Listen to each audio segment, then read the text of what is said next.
에밀리 브론테의 생애와 폭풍의 언덕, 고독한 천재의 짧지만 강렬했던 삶. 영국 요크셔 지방의 황량한 황무지를 배경으로 펼쳐지는 폭풍 같은 사랑과 복수 이야기, 폭풍의 언덕.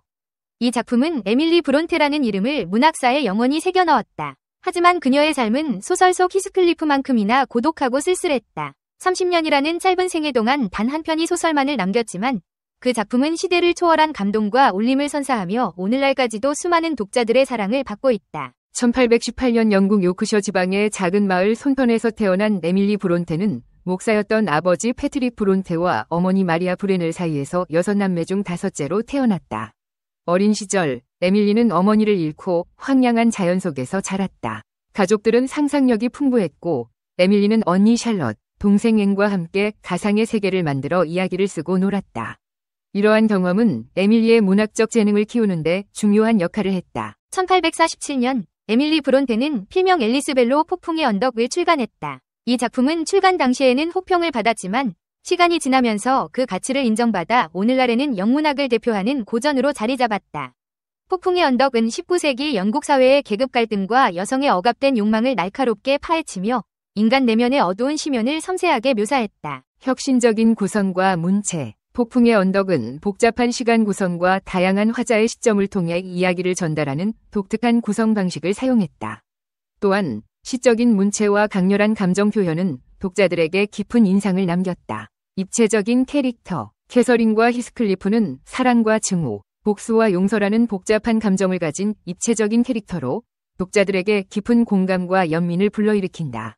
시대를 초월한 주제, 계급 갈등, 여성의 억압, 사회적 불평등 등 폭풍의 언덕에서 다루는 주제는 오늘날에도 여전히 유효하며 독자들에게 깊은 생각거리를 던져준다. 에밀리 브론테는 평생을 고향인 요크셔 지방에서 벗어나지 않고 조용히 살았다. 그녀는 외부 세계와의 접촉을 꺼리고 가족들과 함께 글을 쓰고 그림을 그리며 시간을 보냈다. 하지만 에밀리의 삶은 고독과 상실로 가득했다. 어머니와 두 언니의 죽음은 그녀에게 큰 슬픔을 안겨주었고 이는 그녀의 문학작품에 깊은 영향을 미쳤다. 에밀리 브론테는 30세의 젊은 나이에 결핵으로 세상을 떠났다. 그녀의 짧은 생애는 고독과 상실로 점철되었지만 그녀가 남긴 문학적 유산은 영원히 빛날 것이다.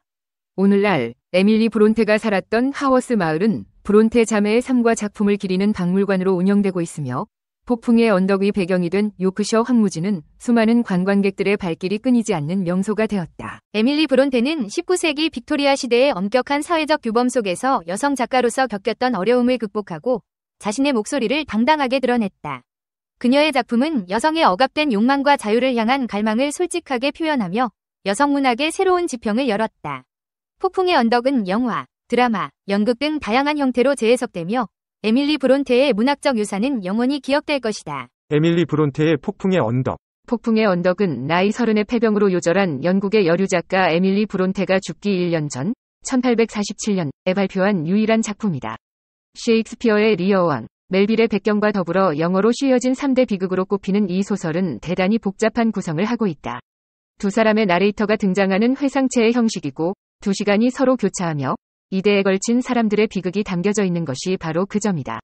궁벽한 시골 구석에 묻혀 마치 극지의 꽃처럼 무명의 짧은 생애를 살다간 한 불행한 여성에 의해 기적적으로 탄생한 폭풍의 언덕은 구체적 현실의 세계와 그것을 초월한 정신세계를 그리고 있다. 자연계와 초자연계가 융합하고 있는 영혼의 세계이며 여기서는 죽음 자체도 최후가 아니라 영혼의 개방이며 사자의 망령은 생자의 영혼과 신비적으로 교류하고 있다. 마지막 장면의 주인공인 히스클리프가 캐서린의 망령을 보면서 황홀경 속에서 죽는 장면이 바로 그러한 것이다. 사랑이 바로 증오로 바뀔 수 있고 그 두 감정이 동일한 요소에서 온다는 것도 재미있는 인간 심리의 내면이 아닐까? 이 소설은 인간의 본질을 탐구했다는 점에서 높이 평가받을 만하다. 폭풍의 언덕을 세계 10대 소설로 꼽는 서머셋 모음은 다음과 같이 말한다. 폭풍의 언덕은 다른 어떤 저작과도 비교되지 않는다. 그러나 이 소설이 제대로 된 평가를 받은 것은 그녀가 죽고 나서 1세기가 지난 후의 일이었다. 황량한 들판 위에 외딴 저택 워더링 하이츠를 부대로 벌어지는 캐서린과 히스클리프의 비극적인 사랑과 처절한 복수를 그린 이 작품은 그 음산한 힘과 등장인물들이 드러내는 야만성 때문에 작자가 가명으로 발표한 당시에는 완전히 묵살되고 비난까지 받았으나 1세기가 지나서 인간의 정열을 극한까지 추구한 고도의 예술작품으로서 높이 평가된다. 또 내용이 어둡고 사악하다는 세상의 비난을 상당히 오랫동안 받아야만 했다. 겨우 19세기 말이 되어서야 많은 시인, 문학인들에 의해 비로소 그 빛을 발하기 시작했다.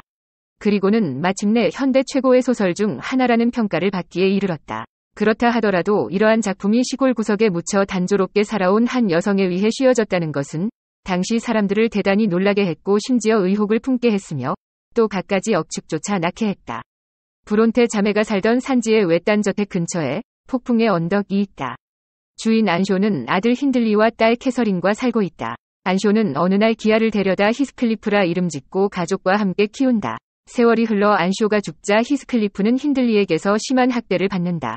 그리고 같이 사는 동안 사랑하게 된 캐서린마저 근처의 지주 린튼가의 아들 에드거와 결혼하게 되자 히스클리프는 집을 나간다. 그는 3년 후 폭풍의 언덕으로 돌아와 복수를 결심, 힌들리를 유혹하여 타락시키고 힌들리의 아들 헤어턴을 추방한다. 에드거의 누이 동생과 결혼하여 그녀를 학대한다. 한편 캐서린은 같은 이름의 딸을 낳고 죽는다. 히스클리프도 죽어 캐서린의 묘 옆에 묻힌다.